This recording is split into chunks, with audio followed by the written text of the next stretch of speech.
김광수의 경제소프트.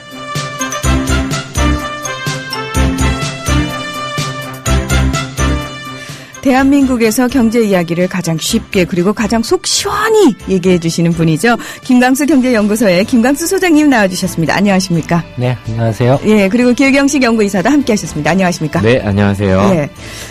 경제 소프트를 통해서 어렵긴 하지만 이제 조금씩 경제 뉴스가 이해된다는 분들이 많아지시니까 좀 보람이 있으시죠? 네. 굉장히 오랜 시간 사실 경제를 연구하셨기 때문에 본인이 연구하시면서도 이게 참 쉬운 내용은 아니고 일반인들이 이해하기에 참 쉽지는 않겠구나라는 생각 많이 하셨을 것 같아요. 네. 제가 예전에 처음 경제를 공부하기 시작했을 때 제가 궁금해했고 이해가 안 됐던 것들이 뭐였는가 하는 걸 너무나도 잘 알고 있기 때문에 네. 그걸 되살려서 지금 이제 이런 문제는 제가 예전에 이게 왜 그럴까? 문제가 뭘까? 이해가 안 되는데 이렇게 어떻게 하면 이해할 수 있을까?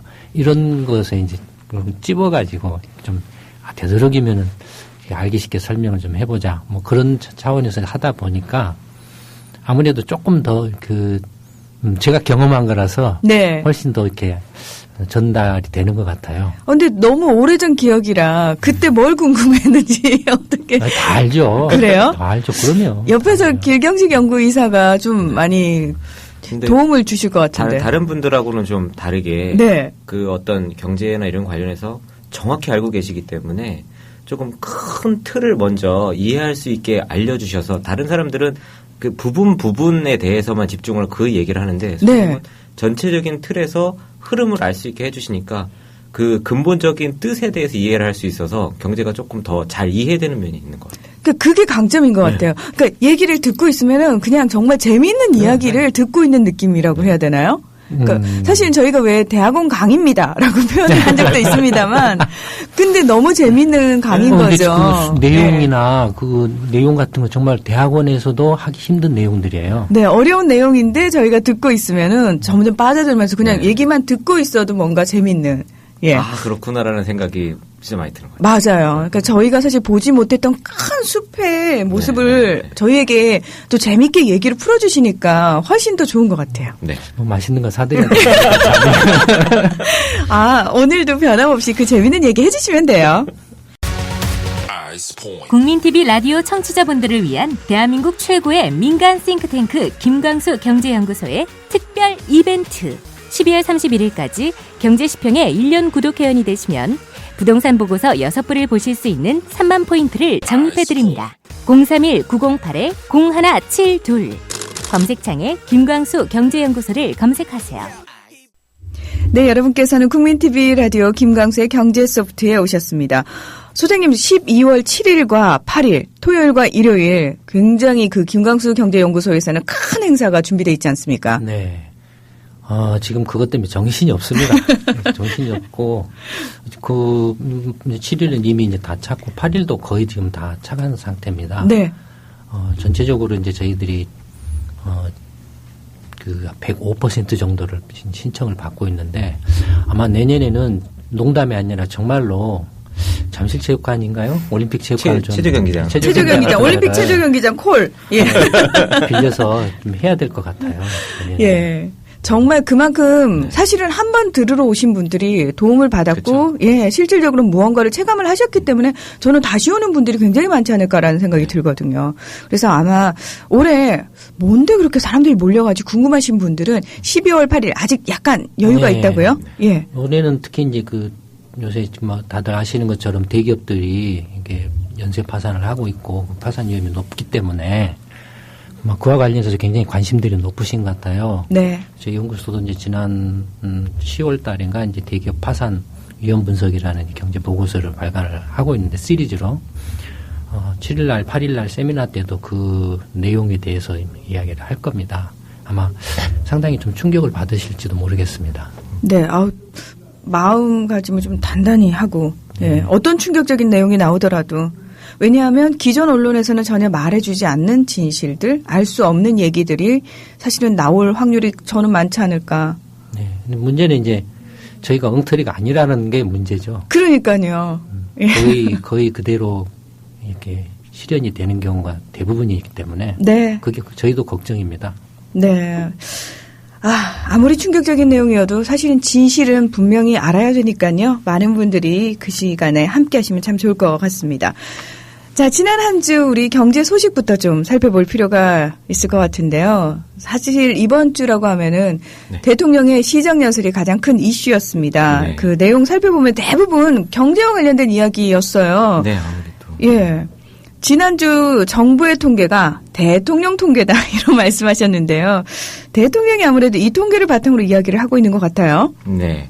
일단 박근혜 대통령이 국회에서 그 시정연설을 하면서 경제 부흥, 국민 행복, 문화 융성, 평화통일 기반 구축 등 4대 그 국정 기조를 설명하고 이에 맞춰 편성된 그 정부의 내년도 예산안을 제때 처리해 줄 것을 국회에 요청을 했습니다. 네.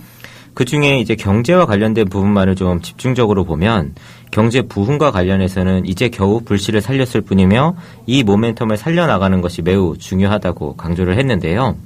그러면서 최근 경제 성장률이 2분기 연속으로 1%대로 올라갔고 취업자 수는 3달 연속 40만 명 이상 늘었고 10월 수출액은 사상 처음으로 월 500억 불을 넘었다는 점을 그 결과물로 내세웠습니다. 이어서 그동안은 제조업이나 입지, 환경 분야를 중심으로 추진되어 온 규제 완화를 의료나 교육, 금융, 관광 등 부가가치가 높은 서비스업으로 확대하겠다고 말을 했습니다. 또 창조경제와 관련해서는 창조경제타운이라는 사이트를 통해서 다양한 분야의 좋은 아이디어가 사업화로 연결될 수 있도록 관련 예산을 금년보다 12% 증가한 6조 5천억 원을 투입할 계획이라고 밝혔습니다. 다만 그 경제 민주화와 관련해서는 원론적인 언급에 그쳤습니다.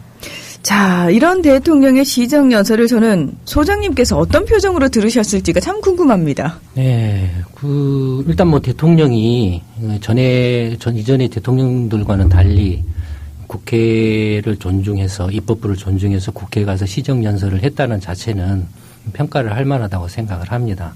다만 이제 그 국회 가서 시정연설을 할 때에는 그 상황이나 분위기, 그 다음에 여와 야가 있기 때문에 여야 간에 그 쟁점이 되어 있는 문제들에 대한 해법을 제시를 하는 후에 이제 대통령이 국회에 대해서 좀 이렇게 바라는 바를 그 요청을 하는 게 그게 이제 그 현실적이고 보다 더 합리적인 그 이야기라고 생각하는데 지금 현재 다들 아시는 것처럼 국회에서 지금 가장 그 쟁점이 되고 있는 것 중에 하나가 부정선거 문제죠. 네. 그러면 대통령도 그 문제에 대해서 언급을 했거든요. 사법부 처리를 기다린 후에 결과가 나오면 그대로 따라서 하겠다라고 이야기를 했지만 지금 그 사법부를 찍어 눌러놓고 그런 이야기를 하면 누가 그걸 받아들이겠냐라는 거죠. 야당하고 정치적인 흥정을 할 때는 야당의 요구 조건을 충분히 이렇게 수용을 하면서 또 대통령이나 여당이 그 바라는 바를 야당에게 협상 카드로 이렇게 제시를 해서 타협을 하는 게 정치고 국가 경영이거든요. 박근혜 대통령이 모처럼 국회 가서 시정연설을 하는데 이 부정선거 문제가 객관적인 사실도 있으니까 국정원이라든지 뭐 사이버 뭐죠? 사령부라든지 네. 이런 데서 댓글을 단 그 사실들이 다 드러났으니까. 대통령이 직접 부정선거를 하라고 이렇게 지시한 적이 없다. 뭐 좋다 이겁니다. 뭐 인정할 수 있다 이겁니다. 다만 그런 사실들이 드러났기 때문에 야당이 그걸 가지고 지금 장애투쟁에다 뭐다 하고 지금 그 박근혜 정부가 추진하고자 하는 경제 여러 가지 그 현안 문제들에 대해서 지금 국회에서 통과를 안 시키고 있다 이겁니다. 협상을 안 하고 협의를 안 하고 있다 이겁니다. 그러면 대통령이 국회에서 좋다 그러면 이 문제에 관해서 야당이 특검을 이렇게 원한다든지 아니면은 이건 단지 이게 부정선거 문제는 사법적인 문제임과 동시에 당연히 사법적인 문제임과 동시에 정치 문제입니다.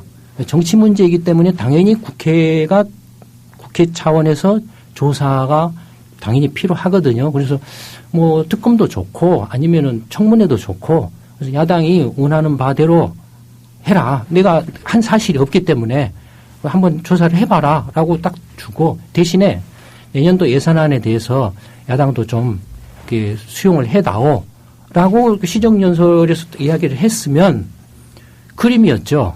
그렇죠. 예, 그림이었는데 그냥 와서 대통령 통계를 읽고 가버렸다라는 거죠. 네. 그러니까 취업자 수가 40만 명 뭐 이렇게 얼마씩 늘어나고 생각을 해보십시오. 취업자 수가 매월 40만 명씩 늘어나면은 대한민국에 실업자가 한 사람도 없어야 되죠. 예. 늘어난다는 그 다른 뒤쪽에서는 또 그만큼 실업자가 40만 명 이상씩 늘어나고 있다라는 거거든요. 그러니까 비정규직이 막 왔다 갔다 하고 있다라는 이야기거든요. 그런가 하면은 10월 달에 수출이 뭐 500억 불 늘었다라고 하는데 네. 대통령이 시정연설을 이렇게 하도록 간다라고 하면 산통부가 가만히 있겠습니까? 뭔가 대통령 통계를 만들어야 될 거 아닙니까? 뭐 예전에 밀어내기 수출 같은 것도 많이 있었잖아요. 네. 그러니까 그런 식의 어떤 정치적인 어떤 의도로 오해를 사기 쉬운 그런 것들을 많이 한다라는 거죠. 그러니까 안 믿는다라는 거죠.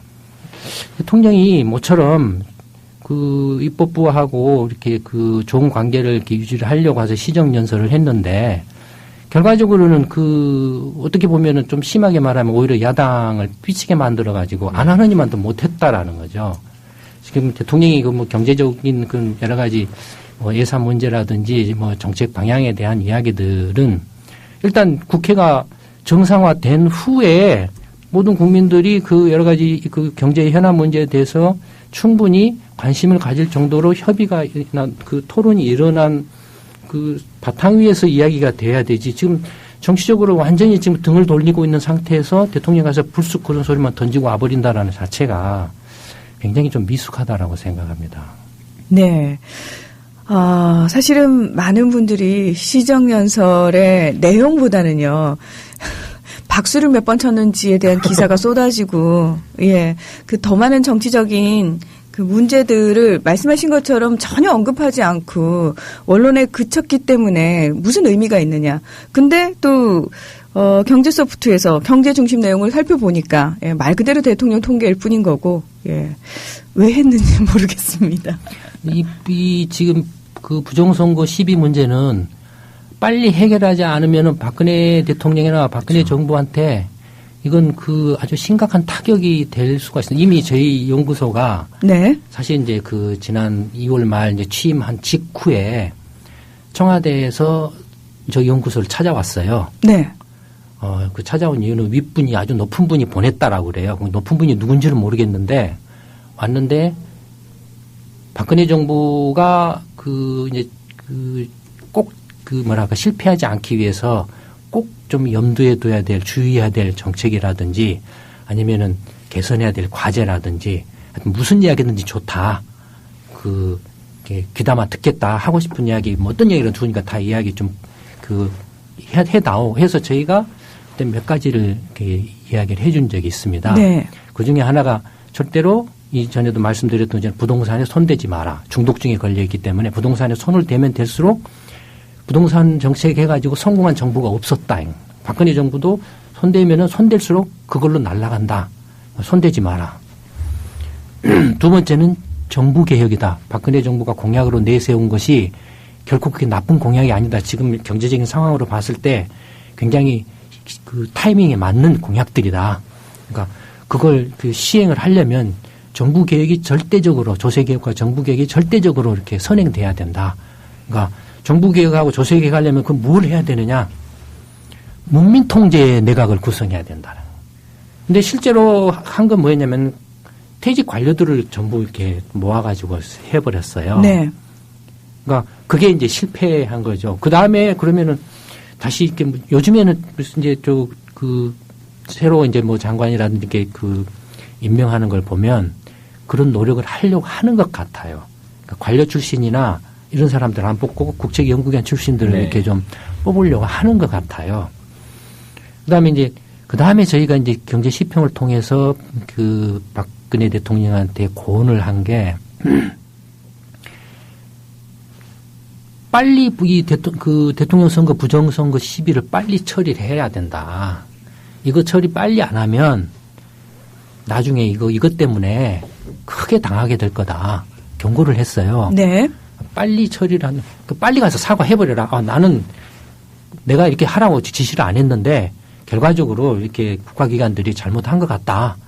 그러니까 그거에 대해서 뭐 대통령으로서도 그 책임을 면할 수는 없다고 생각한다. 그래서 대신해서 사과하겠다. 잘못했다. 다음부터는 이런 일이 없도록 확실하게 어떤 제도적인 어떤 장치나 어떤 개혁을 이렇게 하도록 하겠다. 야당과 협의를 해서 의견을 충분히 수용해서 하겠다라고 하면 그때 끝났을지도 모른다 이거죠. 아. 근데 그걸 안 듣고 계속 꼼수 부리다가 지금 이 지경까지 와 있거든요. 아니 그때 그렇게 일부러라도 찾아올 정도면 귀담아 듣겠다면서요. 근데 왜 하나도 귀담아 듣질 않고 아니 그 그냥. 뒤에 예. 그쪽 여당의 그나 그쪽에서 나온 이야기가 초반 이렇게 그 초창기에 사과했으면 끝날 문제를 그렇죠. 사과를 안 해가지고 여기까지 왔다라는 말이 나왔거든요. 네.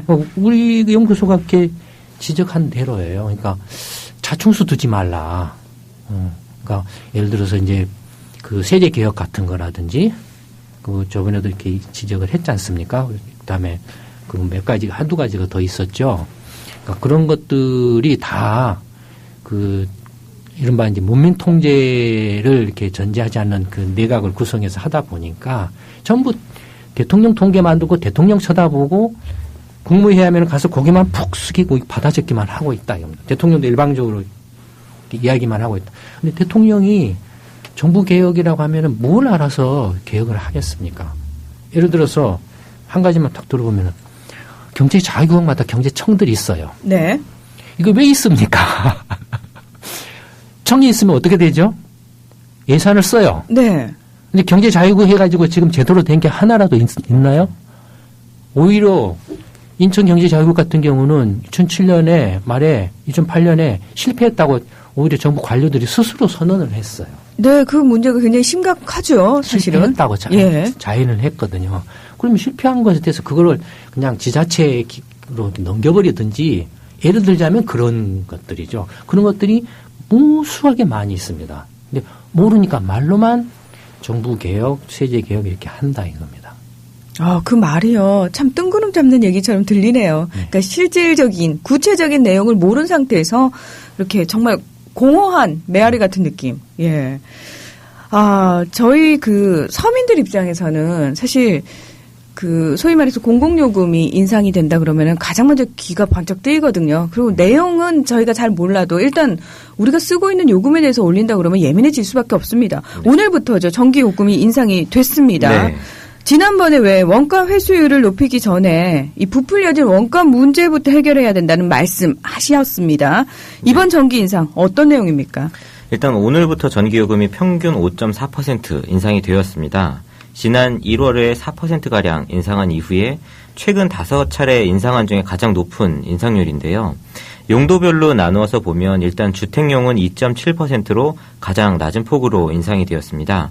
반면 산업용은 6.4%로 가장 큰 폭으로 상승을 하였고요. 그리고 일반용은 5.8%, 가로등과 심야는 5.4%, 농업용은 3%가 각각 인상되었고 교육용은 평균적으로 봤을 때 동결한 것으로 나타났습니다. 산자부는 산통부는 이에 대해서 2012년 도시근로자 가구 평균 전력 사용량을 기준으로 볼 때 월 인상액이 1,310원이라고 밝혔습니다. 네. 정부에서는 전기가 다른 에너지와 상대 가격이 상당히 왜곡되어 있어서 전력 다소비의 문제가 발생하고 있다면서 전기 가격을 계속해서 인상해 나가는 것뿐만 아니라 발전용 유연탄에도 키로당 21원의 세율을 적용하겠다고 밝혔습니다. 이에 따라서 추가적인 전기요금 인상이 불가피할 것으로 보여집니다. 네. 그 다른 나라들과 우리나라의 전기요금을 단순 비교를 해서 또 역풍을 맞지 않았습니까? 네. 아이고, 예. 국민들이요. 굉장히 똑똑해졌습니다. 네. 근데 이 정부나 행정기관이 국민들을 대하고 있는 방식은요. 마치 아무것도 모를 거다. 우리가 던져주면 던져주는 대로 그냥 믿을 거다라고 아직까지도 좀 착각을 하고 있구나라는 생각 많이 했습니다. 네. 그 점을 또 지적하시니까 옆길로 새 나가지 않을 수 없을 것 같은데요. 예. 예전에 70년대, 80년대, 90년대까지만 해도 대학이 사회보다 수준이 높았습니다. 네. 그러니까 그때는 예를 들어서 대학생이 데모를 하면 야, 이놈 자식들아, 대학생이 배운 놈들이 왜 그러냐라고 말을 했어요. 그건 사회보다 대학이 더 높았다라는 게 수준이. 근데 90년대 들어오면서부터 뒤집어졌어요. 사회가 대학보다 수준이 더 높아졌어요. 아. 그러니까 지금은 대학이 사회를 못 따라와요. 네. 그러니까 대학 욕이 많이 나오잖아요. 문제투성이라고. 사회 관점에서 보면 이제 대학이 문제인 거예요. 마찬가지로 그 과거 이제 군사 독재 정권 시절에는 모든 게 이제 그 통제 경제 시대였죠. 관 중심으로 한 경제 같은 경우는 철저하게 관을 중심으로 통제되는 게 경제였죠. 네. 그러니까 관료들이 전부 장악을 하고 있었다라는 거죠. 근데 이미 90년대, 2000년대 넘은 들으면서 역시 민간 부분이 정부를 압도를 해버렸어요. 그래서 정부 부분은 지금 어떻게 보냐면 공기업이 됐든 정부가 됐든 전부 비효율대 그 진수덩어리예요. 네. 자기들도 공기업 보면은 너무 비효율적이다. 자기들이 낙하산 인사하고 못하고 하면서 그런 말을 해요. 자기들도. 네. 공기업이 비효율적이면 정부는 그보다 더한 정부는 어떻겠냐 이거예요. 그러니까 이미 사회가 정부 수준을 뛰어넘어 버렸어요. 그러니까 정부 관료들이나 정부가 사회 일반의 전문적인 그 여론을 무시하면 무시할수록 나라가 거꾸로 갑니다. 지금 그런 상황이 벌어지고 있죠. 그렇네요. 그러니까 이제 요거 이제 그 우리 문화 아나운서께서 말씀하신 것에 대한 세상의 변화에 대해서 이렇게 말씀을 드렸고, 네. 이제 전기요금 인상과 관련해서 제가 며칠 전에 엊그저께 이제 국회에서 어느 분이 이제 저희 연구소를 찾아왔는데 이제 지금 이제 뭐 여러 가지 이제 대정부 질문이라든지 이런 것들이 있지 않습니까? 그와 관련해서 이제 저희 연구소 자료를 가지고 이제 대정부 질문을 좀 하고 싶다라고 해서 의논을 하러 왔어요. 근데 이제 그 중에 그 이야기 중에 하나가 전력이 지금 굉장히 부족하다. 그러니까 올 여름에도 이제 여름에 전기가 굉장히 그렇죠. 연초에도 그랬었죠. 예, 그래서 뭐 경계경보 뜨고요. 예. 네, 그래서 이제 뭐 블랙아웃이다 뭐다 막 난리가 났었죠. 그래서 그 산통부에서 하는 말이 국책연구기관들이 모여서 이제 그 에너지 소비하고 전력 그 수요를 전망을 했는데 전에 전망했던 것보다 훨씬 더 많이 전력 소비가 늘어났다. 그래서 새로 이제 정정해가지고 하다 보니까 지금 현재 발전소 용량으로는 너무 이렇게 이렇게 앞으로 10년, 20년 후에 전력 소비를 감당할 수가 없어서 발전소를 수십 개 더 지어야 되겠다라고 말을 했다라고 그래요. 네. 그러면서 이제 갸우뚱한 소리가 저희 연구소의 이제 그 보고서에는 이제 전력 부하율, 전력 이용률이라는 게 있습니다. 전력 이용률이라는 건 뭘 말하냐면은 전체 발전 설비의 평균 가동률을 말합니다. 네. 그게 한 70%가 안 돼요. 지어놓은 발전소마저도 100% 가동을 안 한다는 말씀이신 거죠? 70% 정도, 70%가 채 못 됩니다. 네. 전력 부하율이라는 것은 예컨대 하루 평균의 전력 소비 중에서 평균치에서 가장 전기를 많이 쓴 피크치에 대한 비율을 말합니다. 그게 70% 정도 됩니다. 그러니까 요컨대 전력을 집중적으로 많이 쓸 때 말하자면 최대 전력치죠. 그게 많을 뿐이지 평균 지금 전력 소비량은 현재 발전 설비 용량의 70% 정도밖에 안 되고 있다라는 거죠. 그러면은 아직까지 한 30%의 여유가 있기 때문에 발전 시설을 더 지을 이유가 없겠네요. 문제는 이제 최대 전력 수요죠. 그러니까 한참 더울 때 막 에어컨이 오고 막 틀어대면 이제 최대 전력 수요가 100%를 넘어가 버릴 수가 있죠. 그때는 발전기를 풀 가동해서 돌리기 때문에 피크 시가 넘어가면 이제 발전기 몇 개를 끄죠. 네. 근데 그러면 문제는 이렇게 최대 전력 수요하고 평균 전력 이용률 간에 또는 부하율 간의 갭이 크다 이겁니다. 격차가 크겠죠, 네. 당연히. 그러면은 산통부 입장에서 조금만 생각을 해보면 발전소를 몇십 개 더 지금 발전소 보통 50메가와트 기준으로 그 화력발전소 하나 지으려면 한 5천억 정도 들어갈 겁니다. 제가 몇 년 전에 그 조사한 수치인데 뭐 원자력 같은 그건 4배, 5배 들어가거든요. 그러니까 어마어마하게 돈이 들어갑니다. 완전히 빚투성이가 될 수가 있어요. 그러니까 그 발전소를 막무가내로 더 지어야 된다. 이거 왔다라고 생각하지 말고 어떻게 하면은 가장 최대 전력 피크시 일시적으로 피크에 달한 그때를 이렇게 효과적으로 대처할 수 있는 전력 공급 시스템을 구축할 것인가. 그렇죠. 예를 들어서 그때만 딱 넘어갈 수 있게 하기 위해서는 예를 들어서 전력 대소비체인 어떤 뭐 기업이라든지 업종별로 철강이라든지 전기로를 쓰는 그런 전기로 생산업체라든지 뭐 이런 업종들이 자가발전 설비를 두어서 스스로 이렇게 전력 수요를 이렇게 감당하게 한다든지 그러면 민간 기업이 자가발전을 하고 남는 전력을 한전이 그걸 사주면 되거든요. 네네. 국민의 세금으로 발전소를 몇십 개를 지을 이유가 없죠. 아, 그러네요.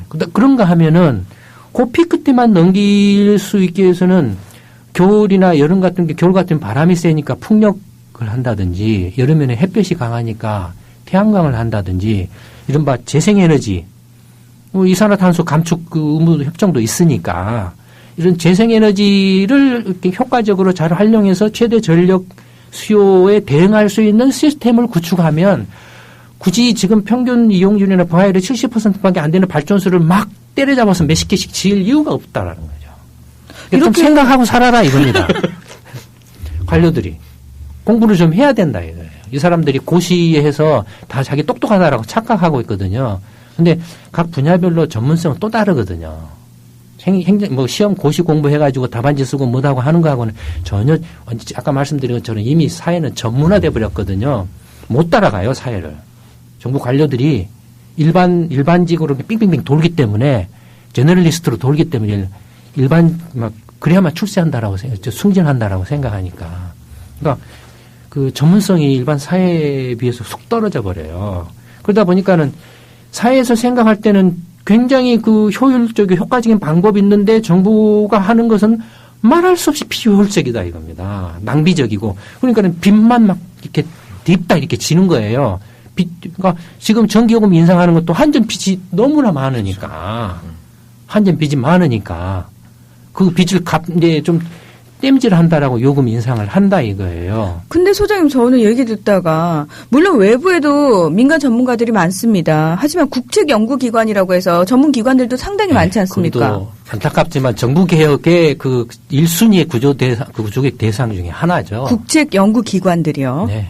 아니 다들 아시지 않습니까? 예를 들어서 국토연구 같은 경우는 4대강 사업 노무현 정부 때는 사업성 없다고 그랬다가 이명박 정권 때는 뒤집어가지고 사업성 있다고 그랬다가 뭐 지금부터 어떻게 바뀌었는지 모르지만 부동산 관련해서도 뭐 집이 모자라네 막 지어야 되는 난리 쳤다가 지금은 뭐 감사원이 100만 채를 뭐 많이 지었는 어쩌니 이런 식으로 보고서가 나오고 뭐 저번에도 말씀드린 것처럼 뭐 도로 예측하는데 30년, 40년 동안 한 번도 수요 예측을 제대로 맞춘 적이 없고 그래서 뭐 인천공항 도로라든지 철도라든지 전부 적자투성이어가지고 다 세금으로 때우고 있고 그렇죠. 뭐 이런 거잖아요.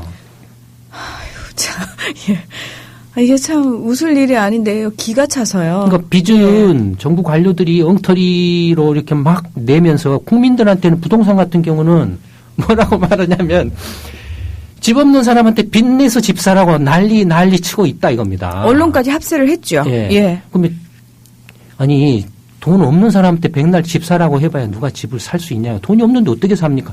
돈이 있는 사람한테 집을 사라고 해야죠. 그러면 부동산 대책을 내도 돈 있는 사람한테 집 사라고 해야지. 왜 새 사는 집 없는 사람들한테 빚 내가지고 정부는 빚이 많아가지고 빚을 줄인다고 전기요금 올리고 수도요금 올리고 뭐 가스요금 올리고 난리 치면서 왜 집은 또 그렇게 안 하냐 이겁니다.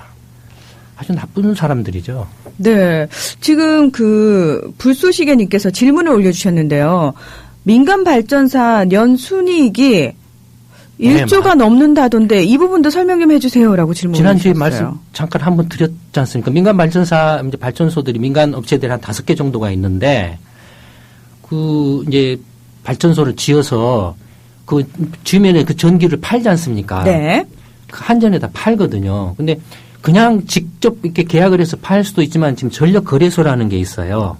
그럼 그 전력 거래소에서 이제 사는 사람하고 파는 사람이 하는데 사는 사람은 한전 하나밖에 없어요. 네. 그럼 민간업자들이 어떻게 팔겠습니까? 뻔하죠. 굉장히 비싸게 팔아요. 한전 비싸게 사줘요. 너무 비싸게 사주다 보니까 민간 발전 사업자들이 노다진 거예요. 욕을 얻어먹었어요. 그러니까 이제 이제 그거 조금 욕을 덜 얻어먹는다라고 한 게 뭐였냐면은 이제 민간 발전 사업자들은 재생에너지 발전 비중을 2020년까지 10%로 늘려라라고 의무화를 시켜놨어요. 네. 왜냐하면 지금 태양광이나 뭐나 것은 다 지금 거덜나고 그러고 있거든요. 전부 이렇게 적자투성해가지고 사업성도 뭐 이렇게 불투명하고 뭐 이런 상태가 돼가지고 공급 과잉에다가 그러니까 그런 식으로 이제 의무화했는데 굳이 그걸 민간 발전 사업자들한테 의무화할 필요가 없다 이겁니다. 정당한 가격만 매겨서 사면 되는 거지. 비싸게 사주면서 한전은 비싼 돈 전기요금 사주면서 국민들한테는 또는 뭐 기업들한테는 그러니까 이를테면은 어떤 민간 기업이 발전소를 하나 세워가지고 200원에 팔아요 한전에다가. 네. 한전은 그걸 100원에 또 그 기업한테 전기를 팔아줘요. 공급을 해줘요. 그런 식이다라는 거죠. 네. 자, 여러분 이해하셨죠? 예. 지금 사실 원래 경제 얘기는 답답하고 뒷목 잡는 얘기가 아니었다고 그냥 어렵다고만 생각을 했는데요. 점점 많은 분들이 얘기를 듣다 보니까. 정부 개혁할 게 지금 넘쳐납니다. 350조라는 돈이 절대 작은 돈 아니에요. 이 돈으로 박근혜 대통령이 내세운 공약을 다 할 수 있습니다. 빚 안 내고. 그러니까 제대로만 돼도요. 그러면. 예. 자, 이제 다음 뉴스 한번 살펴보겠습니다. 요즘 뉴스 보면요. 인플레, 뭐 디플레 이런 이야기 참 많은 것 같습니다. OECD에서 유로존의 디플레 위험에 대해서 경고를 했다고 하는데요. 또 우리가 또 글로벌 경제에 대해서도 알아야 되지 않겠습니까? 어떤 내용인지 설명 부탁드리겠습니다. 네, 일단 경제협력개발기구 OECD에서 19일 경제전망 보고서를 통해서 유럽중앙은행이 일본과 같은 디플레이션을 피하기 위해서 자산 매입을 검토하라고 권고를 했다고 합니다.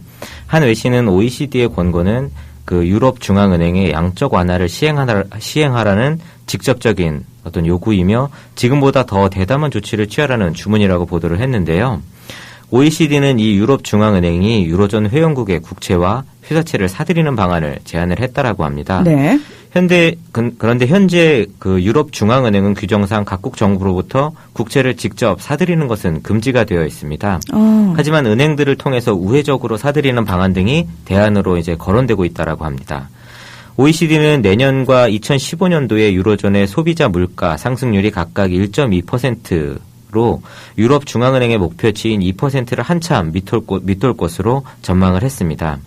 또 유럽 중앙은행은 지난 7일에 기준금리를 사상 최저 수준인 0.25%로 인하를 했는데요. 하지만 이 금리 인하 발표된 후에 또 유로존의 3분기 성장률이 발표가 됐는데 전분기 대비로 0.1% 상승에 그쳐서 또다시 실명감을 안겨주었습니다. 네. 헷갈리는 이제 그 분들이 많이 계시는데요. 이제 진짜 대학원 경제학 좀 공부를 한번 해보죠. 경제를 이렇게 바라보는 시각 내지는 경제를 이렇게 분석하는 방법 아주 알기 쉽게 한번 분석하는 방법이라 할까요? 그걸 알기 쉽게 할 수 있는 것들이 한 가지가 있습니다. 네. 경제 는 크게 생산 경제가 생산하고 물건을 만들어서 팔고 하는 그런 경제를 생산 경제라고 그러죠. 생산 소비 경제. 생산 소비 경제를 다른 말로 하면은 자본 경제라고도 합니다. 자본 경제. 예, 자본 경제. 그다음에 물건을 만들지 않고 있는 물건을 서로 이렇게 교환해서 거래를 하는 교환 경제가 있어요. 네. 이 교환하는 것은 주로 이제 물건을 교환의 대상은 자산들이죠. 부동산이 됐든 뭐 증권시장에 있는 주식이 됐든 금이라든지 뭐 원유나 농산물 이런 것들 서로 이렇게 교환해서 사고 팔고 하는 그런 건 이제 교환 경제인데 그 자산 경제라고도 하죠. 그러니까 생산 경제와 교환 경제 또는 다른 말로 하면은 자본 경제와 자산 경제. 예.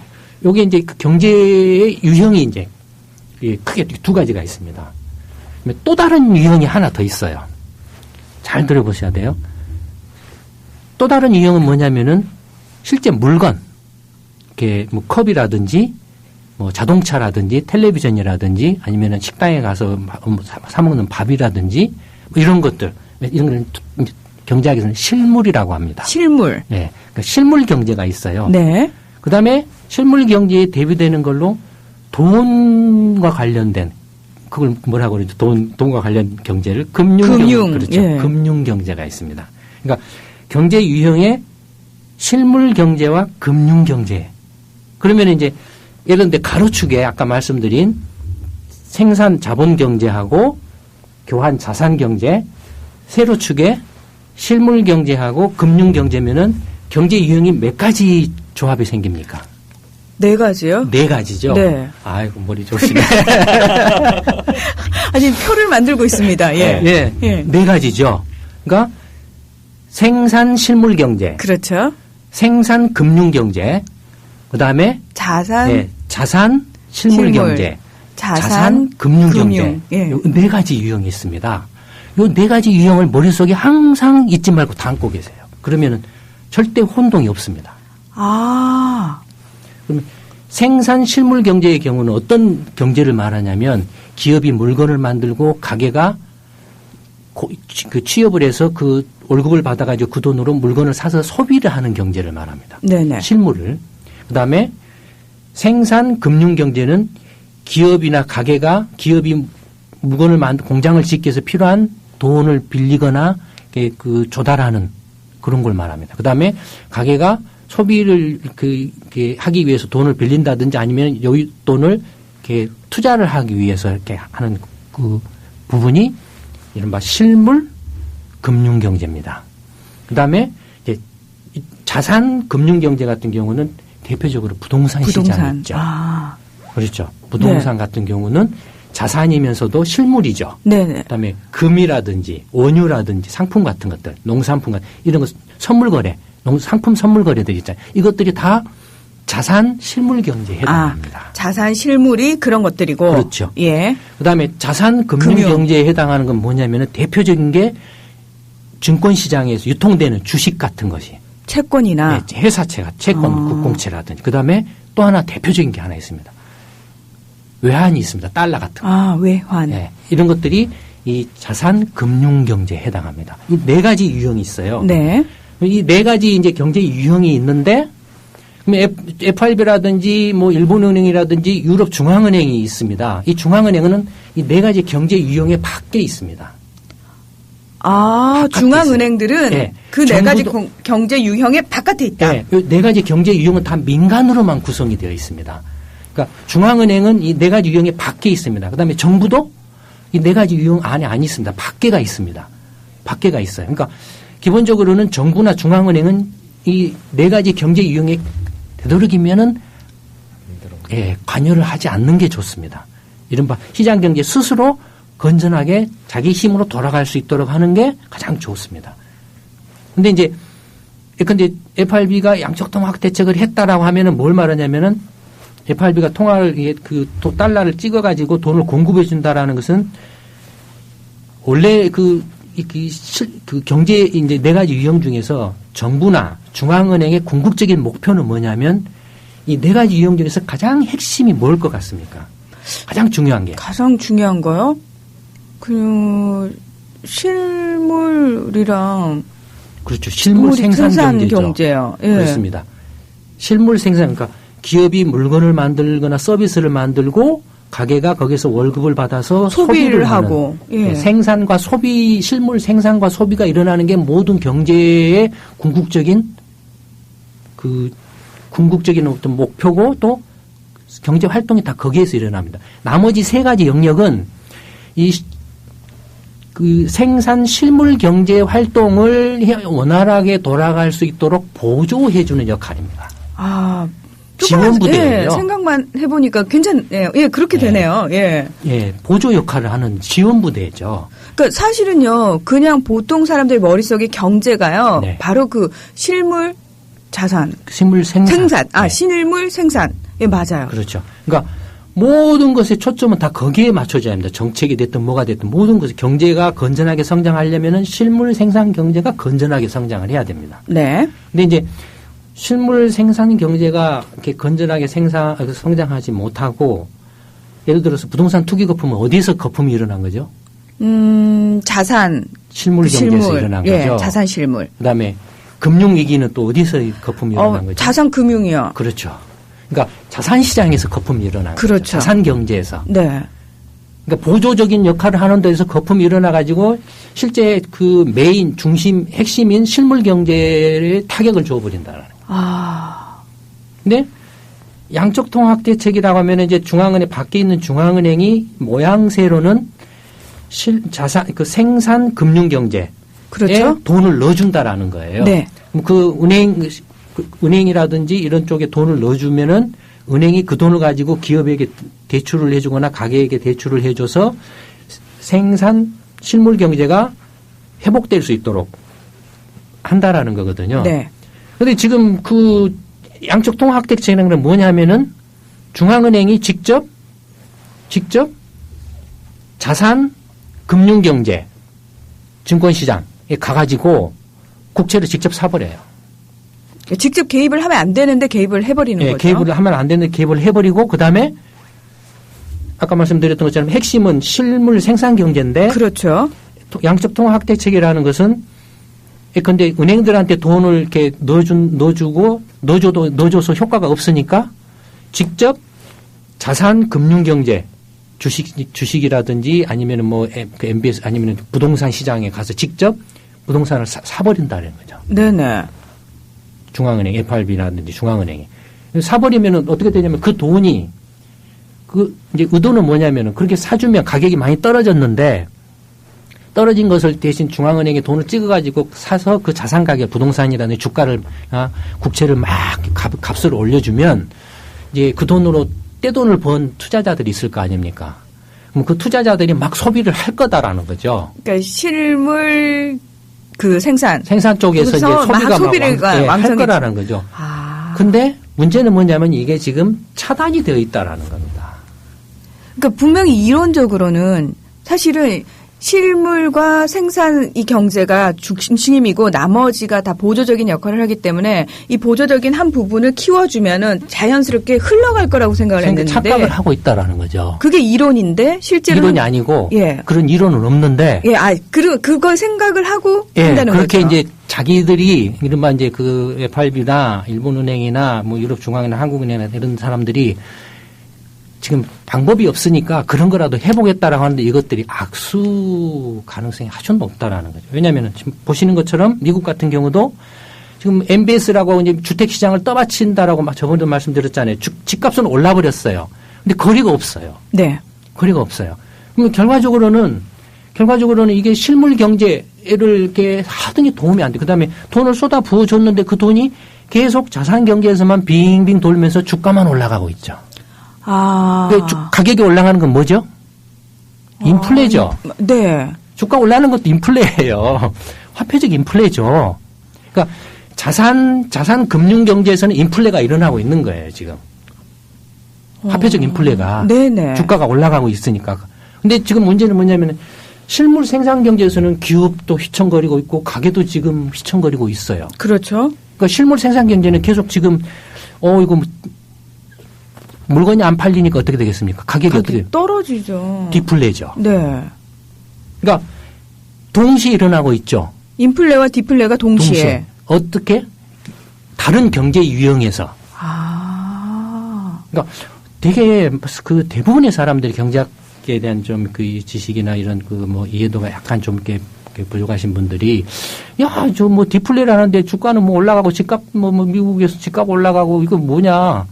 또 한편에서는, 이게 그 인플레, 돈을 찍어냈으면 화폐적 인플레가 발생해야 되는데 왜 디플레냐, 이런 소리를 하시거든요. 이 경제의 그 구조를 몰라서 이제 그런 소리가 나오는 거죠. 이 네 가지 유형을 모르기 때문에. 이 네 가지 유형이 경제 시스템이 정말로 제대로 갖춰지면은 다 선순환을 합니다. 근데 경제 시스템이 뒤틀려버리면은 방금 말씀드린 것처럼 FRB가 됐든 누가 됐든 달러를 아무리 찍어가지고 실물 금융경제에다 돈을 퍼줘도 자산 금융경제에다 돈을 퍼줘도 아니면 자기가 직접 가서 주식이나 국채나 부동산을 사재껴도 그게 실물 생산경제로 돈이 안 흘러 들어간다. 이미 그 연결고리가 깨져버렸기 때문에 깨져버려가지고 안 흘러간다 이겁니다. 그러니까 실물 생산경제는 장기 침체, 일본식의 장기 침체 빠지는 거 아니냐는 말이 나오고 있는데 미국 다우지수는 지금 최고가를 경신하고 있다. 네. 일본도 아베노믹스 말 탁 튕겨놓으니까 일본 니케이 지수가 또 최고가를 간다 이겁니다. 한국은 지금 대기업이 줄도산하고 있고 부동산 거품이고 있어서 건설업체고 뭐고 난리인데 빚내서 집 사라고 하는데 주가가 저렇게 된다 이겁니다. 그러니까 이건 경제가 지금 세계 경제가 심각하게 뒤틀려져 있다라는 걸 지금 보여주고 있는 거죠. 그러니까 그래서 저희 연구소가 자꾸 위험하다라고 하는 겁니다. 자, 이렇게 경제가 심하게 뒤틀려 버린 상황에서 사실은 그 쏟아지는 뭐 경제 뉴스를 아무리 봐도 일반인들 입장에서는 내가 체감하는 경기와 그리고 계속해서 그 언론을 통해서 우리가 들을 수 있는 경기는 너무 다르다는 거죠. 그렇죠. 그래서 늘 그런 얘기를 많이 하죠.